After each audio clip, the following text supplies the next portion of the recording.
tackling the topics everyone is talking about online. Share, engage, and interact. This is Newsfeed Now. It's finally Friday. Hey, everybody. Hope everyone is having a great morning so far. I'm Suzanne Brunner. So glad you can join us for Newsfeed Now today, where we take a look at the stories creating a buzz online. Well, we have a lot to get to, but first, we're going to start in California. 3 officers are hurt. A suspect is dead in a second active shooter situation in Paso Robles near Fresno in just 2 days. Here's AJ Cato with the story.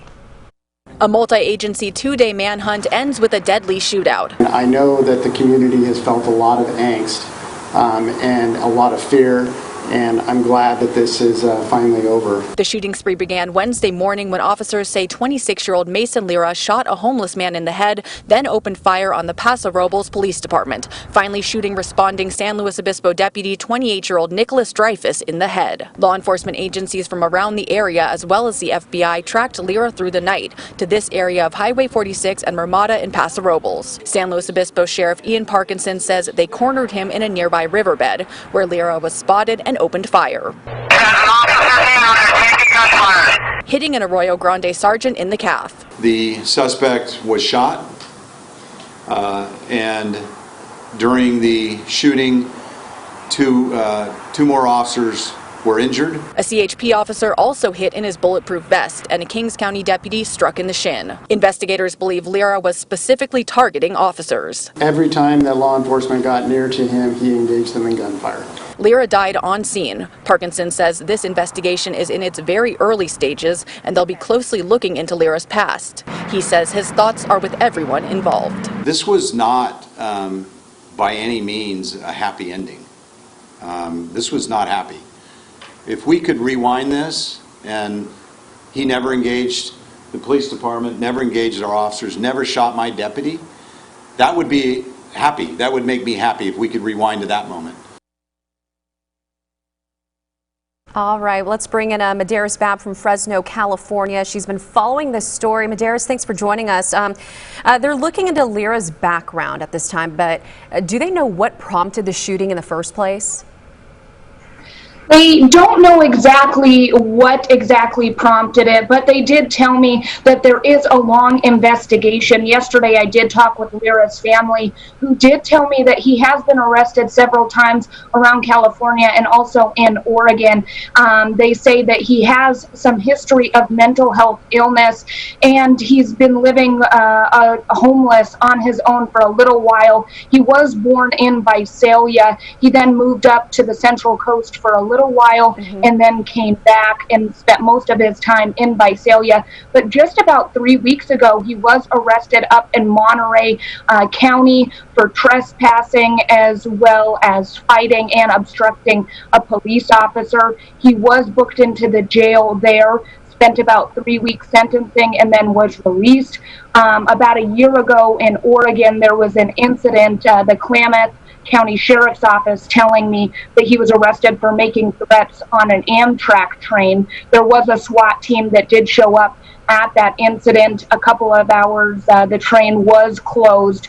They were able to take him into custody. There was no weapons ever found. The family telling me that he was sentenced to a 30-day program and then was released again. Okay, and do you have an update on the conditions of the officers who were shot? So the first officer from the initial incident at the Paso Robles Police Department did undergo surgery. He was shot in the face. He was in stable but serious condition. Yesterday, there were 3 different officers that were also struck by bullets. I am told that they all are going to be okay. It sounded like 2 of them were shot in the leg. One was shot on the bulletproof vest that he had on, but it sounds like all 3 of those from yesterday are going to be okay. It's still unclear exactly how the first officer is going to do, but it sounds like he is recovering. All right, Medeiros, thanks so much. This is an ongoing investigation, as many of you know, so we'll continue to follow it. Thank you so much. Turning now in Tampa, Florida, authorities are trying to identify about 200 people who were caught on camera breaking into This store right here, this is a Walmart, and they were looting, and this was happening during the protests last month. The sheriff's office says more than $100,000 in merchandise was stolen. Detectives reviewed surveillance video from the store and say they believe approximately 200 people broke in. Most of them started stealing items in the electronics section. Also trending this morning, President Donald Trump is set to accept the Republican nomination for president in Jacksonville, Florida.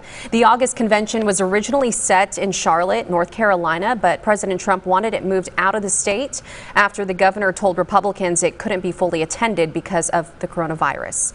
The party signed a contract and is obligated to hold some portion of the convention in Charlotte. So delegates will be officially electing their nominee in North Carolina, with Trump accepting it hundreds of miles away in Florida. While the president and Congress continue mulling over police reform, officers in Chicago are investigating some of their own. Security images have shown officers lounging while protests and looting happened nearby. Gaynor Hall reports. They didn't care. They absolutely didn't care. Look at the surveillance images inside Congressman Bobby Rush's campaign office at 54th and Wentworth. The mayor says after it was broken into, as many as 13 officers, including 3 supervisors, were seen lounging there while nearby businesses were looted. One was asleep on my couch at my campaign office. They even had the unmitigated gall to go and make coffee for themselves and to pop popcorn, my popcorn, in my microwave. Mayor Lightfoot has taken heat from critics who said she protected downtown at the expense of the South and West sides, following widespread unrest after the police killing of George Floyd. Today, she promised accountability. These individuals did indeed abandon their responsibilities and their obligation and their oath to serve and protect. We should all be disgusted. It was Bobby Rush's office. They knew that. So I'm being told that somebody felt the need to protect that office from being destroyed further. Again, the looting had been done already. The head of the police union called the press conference ridiculous, accusing the mayor of stirring up hostility against police to push for reforms, like legislation to license officers. But top brass said the officers' actions were completely indefensible. The same time that these 13 officers were popping popcorn, taking a nap, relaxing inside this office, I was standing shoulder to shoulder with hundreds of other officers on State Street as we got pelted with rocks from rioters. If you sleep during a riot, what do you do on a regular shift when there's no riot? What are you doing when there's no crisis? And what makes you comfortable enough that supervisors won't hold you accountable? Tonight, police released a statement saying an internal investigation has been opened into the police response and actions that took place from the late evening of May 31st into June 1st at the office. Confirmation of the timeline, responding units, and officers will be included as part of that investigation. It's just a lack of respect for the community. Hair Experts is one of the few businesses back open in the shopping plaza that remains mostly boarded up after the looting. What I seen, the police left them hanging. They left the whole entire mall hanging. It was like it was a sabotage. Staying in Florida, a man and his dog named Loki are recovering after a morning walk took an unexpected turn. They were both attacked by a gator, but it was what the man did that saved their lives. SARAFINA Brooks reports. The gator grabbed the dog by the front arm and dragged him into the water there. Trent Waddell and his dog Loki are recovering after a Monday morning walk on his Wesley Chapel farm turned vicious. The dog had his front paws in the river here that swelled after all the rain, and the dog was attacked by a gator. According to Twaddell, in the blink of an eye, a nearly 13-foot gator had its grips on his 6-year-old rescue pup. Twaddell, a former Army Staff Sergeant, quickly reacted and found himself in a tug-of-war with the large reptile. I grabbed the dog's collar to try to pull him back, and I ended up in a tug-of-war match with this gator, and the gator was not letting go. So I let go of the collar, and I got about knee deep into the water and started pounding on the gator's head until he eventually let go. Twiddell got away with minor scratches, but Loki had to undergo emergency surgery after his front leg was nearly severed. We're hoping that he can regain full use of his paws. In the meantime, Twiddell tells WFLA.com he won't rest until he catches their attacker. With the help of Florida Fish and Wildlife, he set a trap for the gator on his property. The trapper did not have any bait, so I grabbed one of my roosters and we used him as bait for the trap. We haven't had any luck yet. In Wesley Chapel, we love our dog a lot, and I'd fight tooth and nail for him. SARAFINA Brooks, 8 on your side. All right, we'd like to bring in SARAFINA right now from Tampa. SARAFINA, thanks for joining us. So glad they're fine and this pup is on a road to recovery. I couldn't even imagine experiencing something like that. And from his experience, it seemed like his instinct was just to do everything he could to save his dog. But did he describe the emotions he was feeling in that moment? Jumped right in. I think it was instincts to save your pup. I mean, he said he on the gator's head. I mean, that had to be a crazy visual, but did what he could and he saved him. You know, they haven't caught it yet. We saw the little trap that they've got going on there. And this is on his property too. Do they think there could be more alligators? Said this has never happened before, and he's lived there for a while. We received heavy rains here over the weekend. The gator came in, but I don't think this is something that's going to happen again. Yeah. At least I hope. Well, any idea when the dog is going to fully recover? No, he said it's going to be a while because the dog has to go severely messed up. So it's going to be a while before he's out and about again. But Trent walk, so that's a brave dog. All right, SARAFINA, thanks so much for bringing us that story. So glad they're doing okay as well.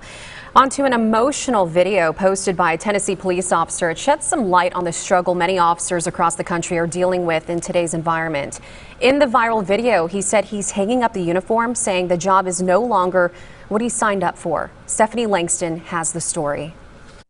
I just can't take it anymore. From the horrifying calls, Northern to 3 Edwards 65, to the fear of retaliation.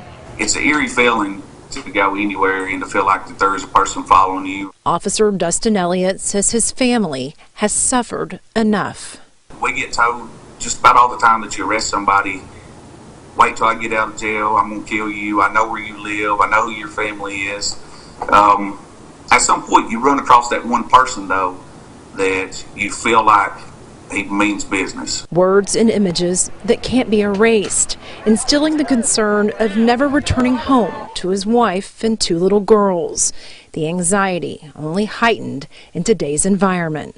It's a huge part of why I've made the ultimate decision. The bad has outweighed the good when it comes to Elliott putting on his badge. To see my brothers and sisters being killed across the United States left and right for merely putting on a uniform, it's overwhelming. Sharing those thoughts and his decision to quit in an emotional video on Facebook, telling of the sacrifice officers make daily and the backlash that comes with it. I thought long and hard about whether or not I should even make a video, but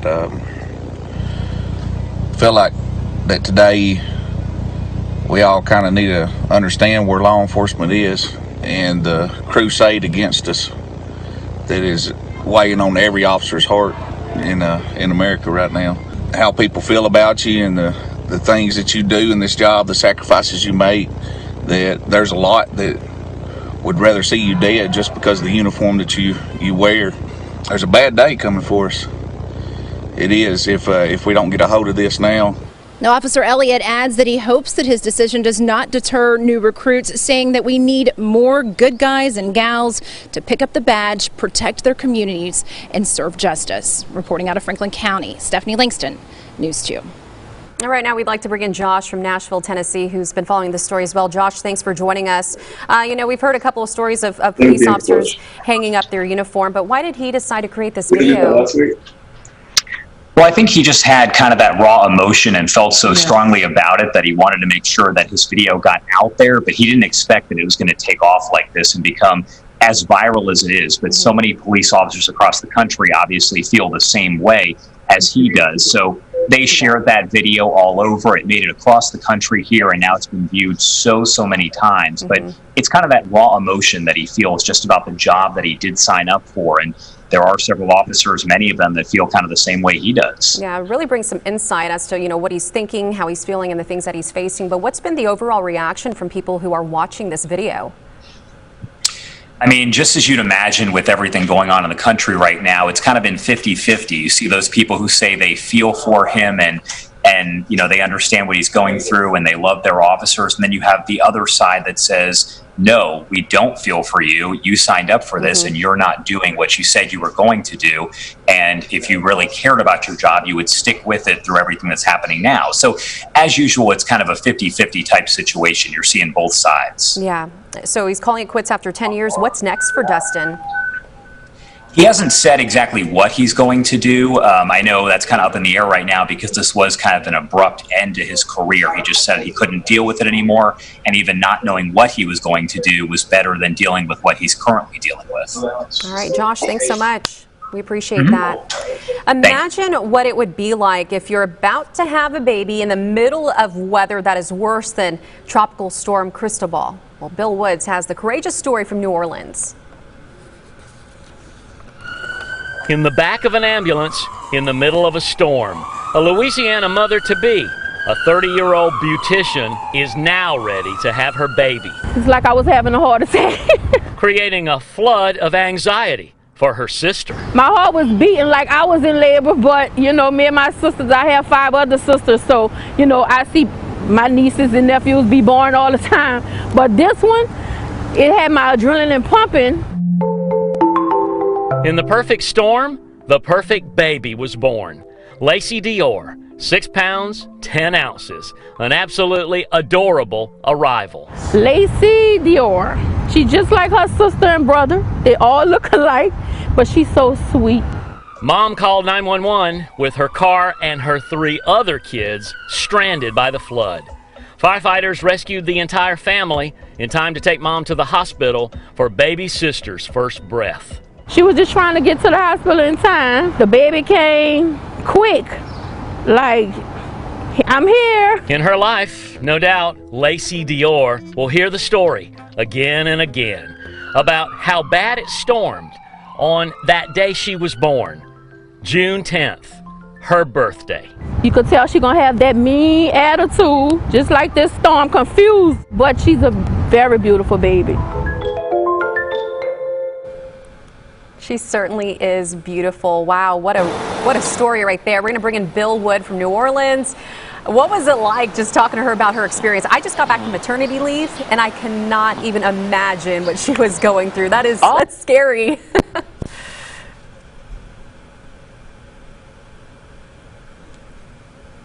Oh no, are we having issues with Bill's mic? I'm sorry, Bill, I don't think we can hear you. All right, stand by, everybody. We're working on his mic. We definitely want to talk to him about this story out of New Orleans. It's incredible. It's about this mother here who gave birth right in the middle of the storm and had everybody step in to help. Do we still have Bill working on his mic?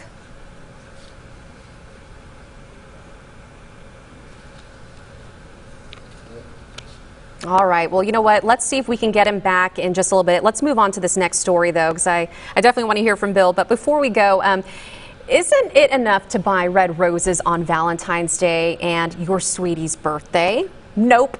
Apparently, they've also got their own day. It's National Red Rose Day. Isn't that awesome? So also, just because you haven't found your soulmate doesn't mean roses aren't for you. You can give yellow roses to show friendship, or you can choose some pink roses to say thank you. It is National Red Rose Day, but we won't tell if you cheat a little bit on the color. All right, let's go back to that story. Bill, we've got you now. Tell us a little bit about what about the situation and just what it was like talking to her about it. Yeah, it was great talking to the sister Rochelle. She is the sister of Ariane, who had the baby. As you heard, Rochelle felt like she was in labor herself, having a heart attack with her adrenaline pumping, because the plan was Ariane, she's the one who had the baby, was trying to get to Rochelle's house because Ariane already had 3 kids. They were trying to get there and then get to the hospital. Then the rain came down, more rain than Tropical Storm Cristobal, and that's what stopped her. And that's when they called 911. Firefighters rescued the kids. Paramedics rescued the mom-to-be, who got to the hospital and had that. Is Lacey Dior not the most beautiful baby you've ever? Wasn't that an absolutely adorable arrival? Absolutely precious. And you know, you brought up something interesting. The plan was, we always have a plan, right? But sometimes it doesn't go as planned. You know, the universe always has a greater plan than our plan. And the plan is today for Mom, who's the beautician, and Lacey Dior to go back home to their home, which is about an hour from New Orleans. So that was the plan yesterday. We'll see if that happens today. But can you imagine the stories that she'll hear as she grows up? That day you were born, that Wednesday, June 10th, when that rain came down and you came out into the world. It's an incredible story. I'm so glad Mom and baby are doing well. The kids are doing well, and kudos to the sister for being able to help them out as well. All right, Bill, thanks so much. You know, she's one of the 6 sisters, and they all love each other. Thank you. Thank you, Suzanne. Have a good weekend. Thanks, you too. Appreciate it. And everybody else, have a great weekend as well. Thanks so much for joining us on Newsfeed Now. We'll see you back here on Monday at 10:30 Central.